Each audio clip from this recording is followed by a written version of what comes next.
Hello, নমস্কার। নমস্কার, হ্যাঁ, আছি ননঘাট। বলছি। হ্যাঁ, বলছি স্যার, ওর নাম করলে তুলসীডাঙ্গাতে কোনো কুন্ডুর দোকানে ইলিগাল ভাবে ওয়াইন বার চলছে। আপনি আর আসুন, দেখে নিচ্ছি কোনখানে আছে। এক মিনিট স্যার। হ্যালো, হ্যাঁ বলছি, আসুন কোন জায়গাটা দেখান একটু, দেখে নিচ্ছি। তুলসীডাঙ্গাতে সাদুল আশ্রমের পরে, সাদুল নাম? আশ্রমের পরে প্রণব কুন্ডুর দোকানে ওয়াইন বার? ওয়াইন বার মানে মদ, ওখানে মদ খাওয়া দাওয়া চলে।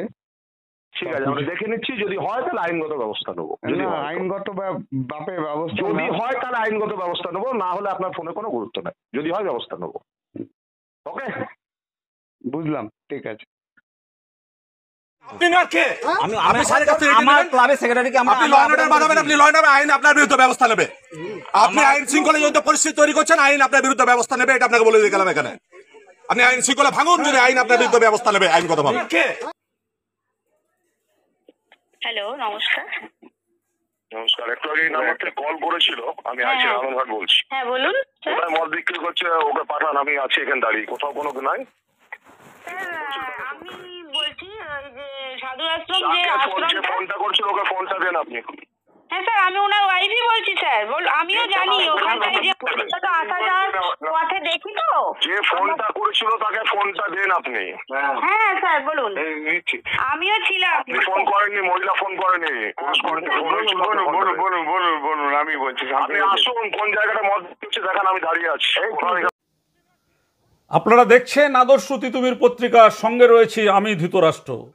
আপনারা জানেন যে আমাদের ক্রাইম রিপোর্টার সুরেন্দ্র কুমার সিং, তিনি কিন্তু একদম কবর থেকে খবর তুলে নিয়ে আসে এবং সেই খবরে কিন্তু ব্যাপক আলোড়ন হয় সারা রাজ্য ব্যাপী। আজকে আমরা যেটা আপনাদেরকে দেখাবো সেটা হচ্ছে, আপনাদের মনে আছে ঘোলা থানার আইসি ছিলেন বিশ্ববন্ধু চট্টরাজ।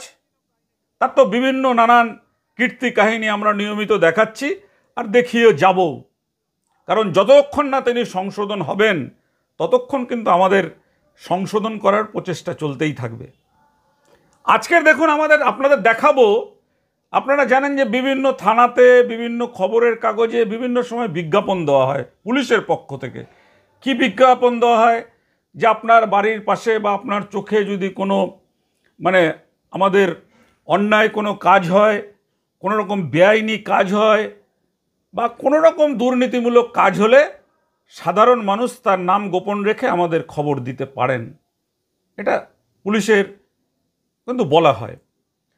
আমরা আজকে আপনাদেরকে দেখাবো যে নিজেই হাজার অপরাধী হয়ে জনতার কাঠগড়ায় দাঁড়িয়ে আছেন সেই বিশ্ববন্ধু চট্টরাজ, যিনি আপনাদের মনে আছে, একটা ক্লিপিংস আমরা দেখাই তাহলে আপনারা বুঝবেন। নাটাগড়ে একটা জমি নিয়ে ক্লাব আর কিছু লোকের সাথে একটা বচসা চলছিল। সেই সময় ব্যারাকপুর ঘোলাজনের এসিপিকে নিয়ে আরও অনেক পুলিশ কর্মীদের নিয়ে স্পটে সেখানে ওই নাটাগড়ের খেলার মাঠের ওখানে যান এবং সেখানে গিয়ে এসিপি যে সে চুপচাপ দাঁড়িয়ে আছেন, অন্য পুলিশরা চুপচাপ দাঁড়িয়ে আছেন, তিনি গলা ফাটাচ্ছেন, আপনার বিরুদ্ধে আইন ব্যবস্থা নেবে, আপনার বিরুদ্ধে আইন ব্যবস্থা নেবে। দেখুন ভিডিওটা দেখুন না। আপনি না কে? আমার ক্লাবের সেক্রেটারিকে আপনি ল অ্যান্ড অর্ডার বানাবেন, আপনি ল অ্যান্ড অর্ডার, আইন আপনার বিরুদ্ধে ব্যবস্থা নেবে। আপনি আইন শৃঙ্খলা যত পরিস্থিতি তৈরি করছেন, আইন আপনার বিরুদ্ধে ব্যবস্থা নেবে, এটা আপনাকে বলে দিয়ে গেলাম এখানে। আপনি আইন শৃঙ্খলা ভাঙুন, যদি আইন আপনার বিরুদ্ধে ব্যবস্থা নেবে আইনগতভাবে। আমার ক্লাবের সেক্রেটারিকে আপনি ল অ্যান্ড অর্ডার বানাবেন, আপনি ল অ্যান্ড অর্ডার, আইন আপনার বিরুদ্ধে ব্যবস্থা নেবে। আপনি আইন শৃঙ্খলা যত পরিস্থিতি তৈরি করছেন, আইন আপনার বিরুদ্ধে ব্যবস্থা নেবে, এটা আপনাকে বলে দিয়ে গেলাম এখানে। আপনি আইন শৃঙ্খলা ভাঙুন, যদি আইন আপনার বিরুদ্ধে ব্যবস্থা নেবে আইনগতভাবে। না না, আমাদের দরকার নেই তো, বলছে যে ঠিক আছে আমরা মেনে নিলাম, তো আইনেই যাবো। আমরা বলেছি না, ঠিক আছে।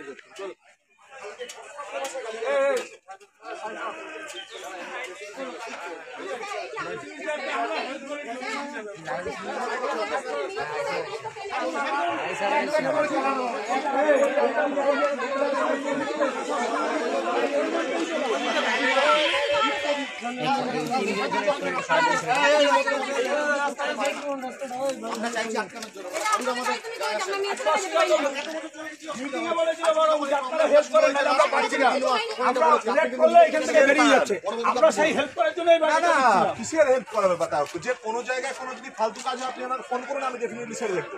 24 ঘন্টা তো আপনাদের এখানে আছে, কোনটা আসিলে আমি কোনটাই আসলে কি যায় আছে বললেন না করবেন না আপনি করবেন না, আমি আসবো না, কি আছে না ঠিক আছে আপনাদের খাটিয়ে লাভ কি আছে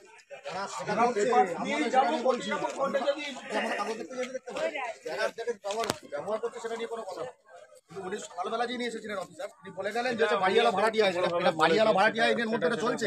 আর লিমিটেশন অ্যাক্ট বলছে, লিমিটেশন অ্যাক্ট সেই ল্যান্ডের উপর লাই করে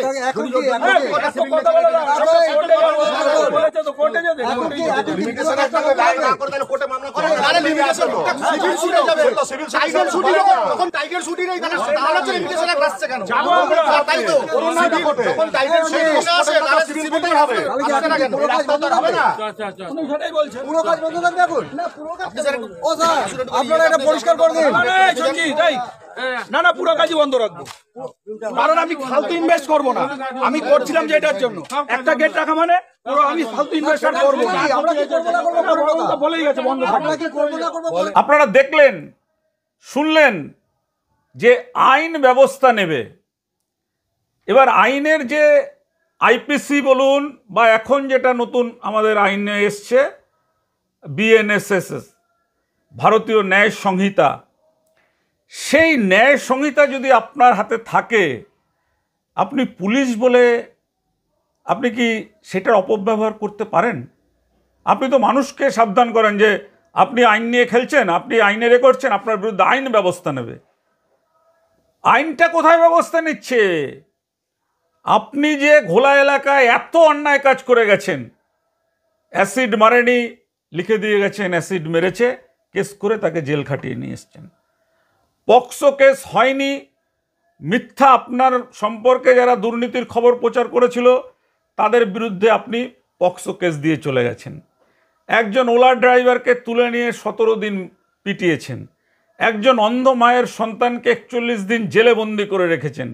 কই আইন তো ব্যবস্থা নেয়নি এখন আপনার বিরুদ্ধে? ব্যবস্থা নিয়েছে, কারণ আইনটাকে আপনি অপব্যবহার করেছেন, যার জন্য ঘোলা থানায় যখনই কোনো ওয়ারেন্টের কপি আসতো সেই ওয়ারেন্টের কপিতে কোনো রকম ছানবিন না করে ডিসপোজড লিখে আপনি থানায় জমিয়ে রেখেছিলেন, যার মাসুল ভুগত হচ্ছে এখন যিনি থানার আইসি এসছেন তিনি। আপনি তো এখান থেকে ভালো রোজগার করে একেবারে সুখী সমাজবাদী জীবন যাপন করে আপনি ঘোলা থেকে চলে গেছেন নাদনঘাট, যেতেই পারেন, কোনো ব্যাপার না। কিন্তু মনে রাখবেন, আপনার এই পুলিশের পোশাক কিন্তু আপনার গায়ে থাকবে 60 বছর। 60 বছর পরে আপনি সাধারণ মানুষ হয়ে যাবেন, আপনি কিন্তু সাধারণ মানুষ হয়ে যাবেন।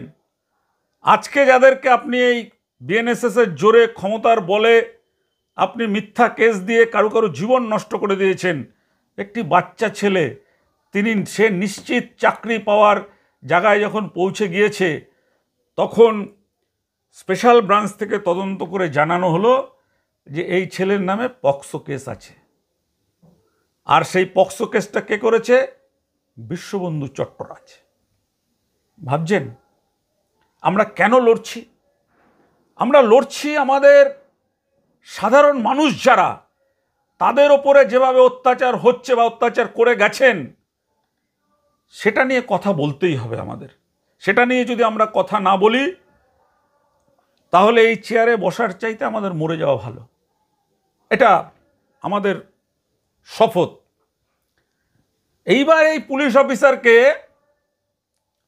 নাদনঘাটেরই একজন ব্যক্তি, তিনি ফোনে বিশ্ববন্ধু চট্টরাজকে জানাচ্ছিলেন যে তুলসীডাঙ্গা সাধুর আশ্রমের পাশে প্রকাশ্যে মদ বিক্রি হচ্ছে এবং সেখানে মানে একটা হোটেলের মধ্যে সেখানে মদ খাওয়া হচ্ছে, তাদের কিন্তু কোনো মদের লাইসেন্স নেই। খবরটা দিয়েছিলেন ভালোর জন্য এলাকার মানুষের। কি হলো সেই খবরটা দিয়ে? খবরটা যখন দিল, খবরটা পাওয়ার পরে এই থানার আইসি বিশ্ববন্ধু চট্টরাজ তিনি বলছেন যে আপনি এখানে আসুন, স্পটে এসে আমাকে দেখিয়ে দিন কোথায় মদ বিক্রি হচ্ছে। বাহ বাহ বাহ, এই না হলে পুলিশ অফিসার। হ্যালো, নমস্কার। নমস্কার, একটু আগে এই নাম্বার থেকে কল করেছিল, আমি আছি রামনঘাট বলছি। হ্যাঁ বলুন স্যার। কোথায় মদ বিক্রি করছে ওকে পাঠান, আমি আছি এখানে দাঁড়িয়ে। কোথাও কোনো নাই স্যার আমি বলছি ওই যে সাধু আশ্রম যে আশ্রমটা। ফোনটা করছিল ওকে ফোনটা দেন আপনি। হ্যাঁ স্যার, আমি ওনার ওয়াইফই বলছি স্যার। আমিও জানি ওখানটায় যে তো আসা যাওয়ার পথে দেখি তো। যে ফোনটা করেছিল তাকে ফোনটা দেন আপনি। হ্যাঁ স্যার বলুন। আমিও ছিলাম। আপনি ফোন করেননি, মহিলা ফোন করেনি। বলুন আমি বলছি। আপনি আসুন, কোন জায়গাটা মদ বিক্রি দেখান, আমি দাঁড়িয়ে আছি। পুনকুণ্ডুর দোকানে জানেন না আপনি? আসুন, আপনি এসে দেখান, আমি দাঁড়িয়ে রয়েছে এখানে। আমি কেন যাবো? আমি আপনি মিথ্যাবাদী। আপনি মিথ্যাবাদী হয়ে পুলিশকে হ্যারাসমেন্ট করলেন তো? না না, আপনি আমি করিনি।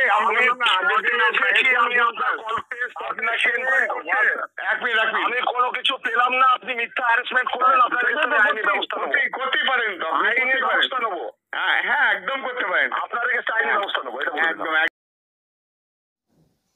যিনি নিজে এত কিছু করেন, যেখানে রাজ্য পুলিশের সার্কুলারে রয়েছে যে কোনো মানুষ যদি সমাজের ক্ষতিকারক কোনো কাজের খবর দেওয়া হয় তাহলে তার নাম গোপন থাকবে, আর তিনি তাকে ফোনে ডাকছেন যে আপনি স্পটে আসুন, এসে আপনি দেখিয়ে দেবেন কোথায় মদ বিক্রি হচ্ছে, আর যদি আপনি না আসেন তাহলে আপনার বিরুদ্ধে আইন ব্যবস্থা নেবে। সেই আইন ব্যবস্থা নেবে।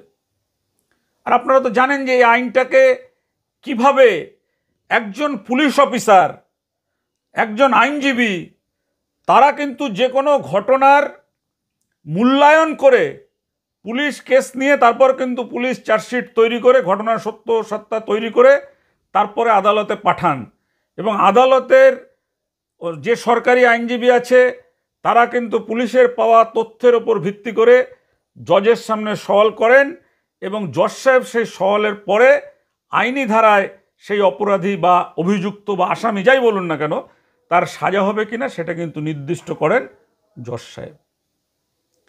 তাহলে এখানে দাঁড়িয়ে আমরা একটা প্রশ্ন করতে চাই, কোনো থানার পুলিশ অফিসার, একেবারে আইসি, তিনি যদি নিজে কোনো অপরাধ করেন জেনে বুঝে, পক্সো কেসের যে এফআইআর ফর্ম ফিল আপ করেছিলেন তার নিচে কোথাও তার নাম নেই, একজন এএসআইকে দিয়ে সই করানো হয়েছে। আমরা কপি কিন্তু হাতে নিয়ে কথা বলছি। একজন এএসআইকে দিয়ে সই করা হয়েছে। যেদিন অ্যাসিড মারা হয় সেদিনকে অ্যাসিড মারা কেসেও যে আইসির সই করার জায়গা সেখানে কিন্তু উনি সই করেননি। এটাই হচ্ছে ওনার কৌশল। আর এই কৌশলের জন্যই কিন্তু ওনাকে কেউ এই সমস্ত অসামাজিক কাজের জন্য, মানুষ ঠকানোর জন্য, মানুষকে মিথ্যা কেসে ফাঁসানোর জন্য, আমি জানি না উনি কোনোদিন জেলে গেছেন কিনা, জেলে রাত্রিবাস করেছেন কিনা। বাচ্চা ছেলেকে পক্সো কেস দিয়ে দেওয়া হলো, সে তার চাকরি তার জীবনটাকে নষ্ট করে দেওয়া হলো। আমরা তো বলছি যেটা রাজ্য পুলিশের ডিজি তদন্ত করুন, যদি আমরা এক বিন্দু মিথ্যা কথা বলে থাকি আমাদের বিরুদ্ধে যা আইনি সাজা আছে আমরা সেই আইনি সাজা মাথা পেতে নেব। তাই আজকের আমরা দেখালাম যে আমাদের মনে হয় রাজ্য পুলিশের যিনি ডিজি আছেন রাজীব কুমার, উনি কিন্তু অত্যন্ত মেধা এবং শক্তিশালী একজন পুলিশ অফিসার। পরবর্তী সময় বিভিন্ন কারণে, রাজনৈতিক কারণে তিনি হয়তো তার ক্যালিভার ঠিক মতন দেখাতে পারছেন না, এটা অন্য বিষয়। কিন্তু আমরা একটা কথা বলতে চাই, পূর্ব বর্ধমানের যিনি এসপি আছেন তিনিও যথেষ্ট দক্ষ। এই এসপির কানে কি যায় না যে এই বিশ্ববন্ধু এত দুর্নীতি করছে? ওখানে একটা পুকুর দখল হয়ে গেল নাদনঘাটে, যে মেয়েটি প্রতিবাদ করতে গেলেন সরস্বতী দোষার, তাকে মিথ্যা কেসে তুলে নিয়ে এসে তাকে সারা রাত আটকে রেখে পরের দিন তাকে কোর্টে চালান দিলেন। নাদনঘাটেরই একজন গৃহবধূ মারা গেলেন, তার পরিবারের লোকজনেরা যেহেতু একটু দুর্বল, তাদের কাছে পয়সা নেই, যাদের বাড়িতে মারা গেলেন সেই গৃহবধূ তার শ্বশুরবাড়ির লোকেরা কিভাবে তার দেহটাকে দাফন করে দিলেন, কোনো প্রশাসন বিশ্ববন্ধু চট্টরাজের কোনো প্রশাসন জানতে পারল না। হাইকোর্টে চলছে সেই মামলা।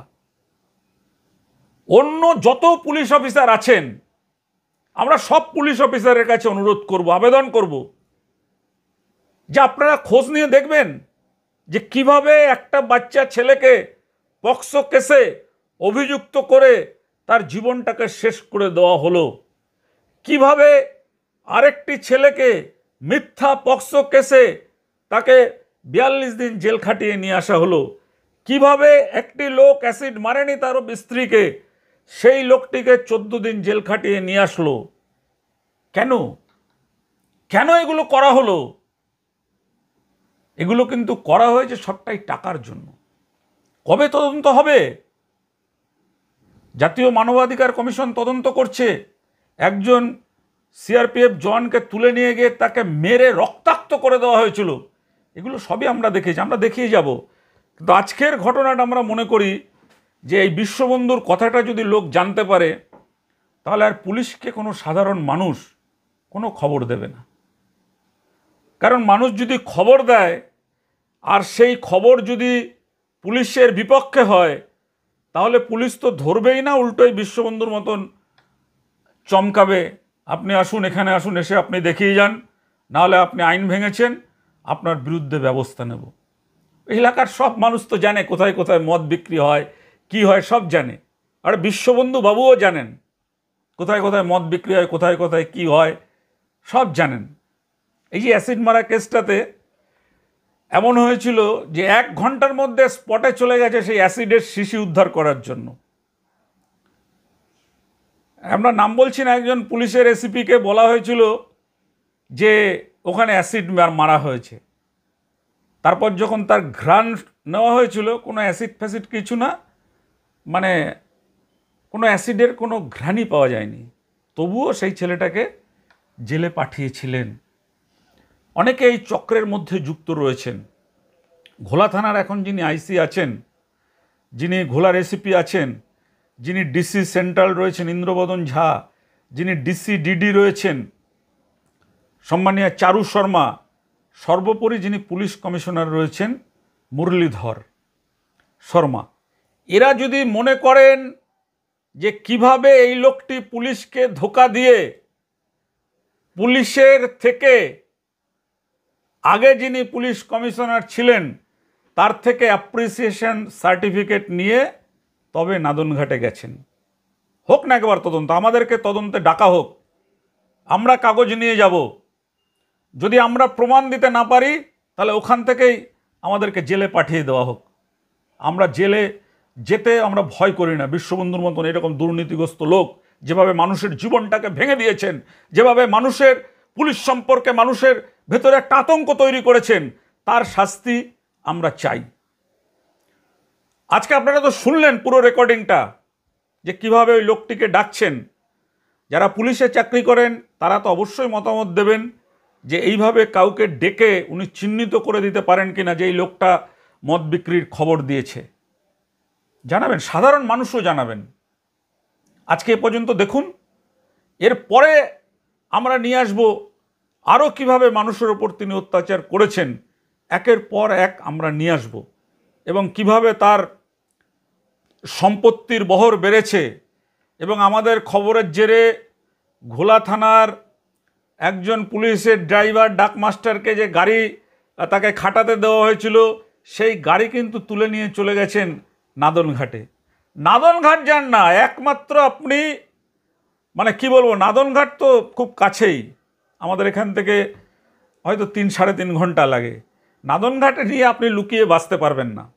সত্য কথা আপনাকে বলতেই হবে, এবং আদালতে এসে আপনাকে বলতে হবে সত্য কথা, যে আপনি মিথ্যার অবতারণা করেছেন, মিথ্যা কেস করে আপনি মানুষকে ফাঁসিয়েছেন।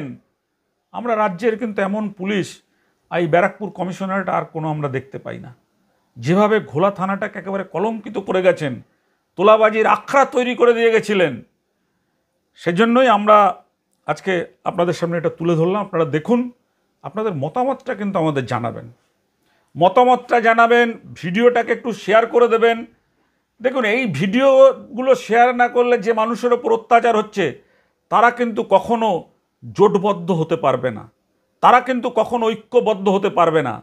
আমরা দেখেইছিলাম যে যে লোকটার একটা সন্তান আছে, সেই লোকটা তার ছেলের জন্মদিন পালন করছেন বিরাট অনুষ্ঠান বাড়ি ভাড়া করে, আমরা তাতে কোনো দুঃখিত নয়, কিন্তু সেই লোকটাই আবার তার পুত্রসম ছেলেদের নামে পক্সো কেস, ধর্ষণ কেস, মারদাঙ্গার কেস, থানা ভাঙচুরের কেস, ওর ওই একটাই অস্ত্র, এগুলো সব দিয়ে গেছেন এখান থেকে।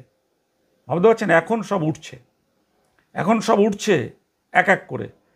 আজকের এটা দেখুন আপনারা, এবং আমরা চাইবো যে এটা রাজ্য পুলিশের ডিজি অথবা পুলিশ মন্ত্রী এদের কাছে এই ঘটনাটা পৌঁছক, যে কোনো মানুষ যদি তার এলাকায় কোনো অসামাজিক কাজকর্ম হচ্ছে সেই খবরটা যদি পুলিশকে, থানার আইসিকে ফোনের মাধ্যমে দিতে চায়, আর থানার আইসি বলবে যে আমি ঘটনাস্থলে এসেছি, এখানে আমি তো কোনো কিছু দেখতে পাচ্ছি না, আপনি আসুন, এসে আমাকে দেখিয়ে দিয়ে যান, এবং আপনি যদি না আসেন আপনার বিরুদ্ধে আইন ব্যবস্থা নেবে।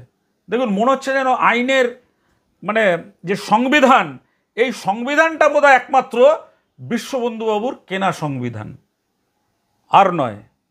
প্রতিবাদে তিতুমির দেখুন।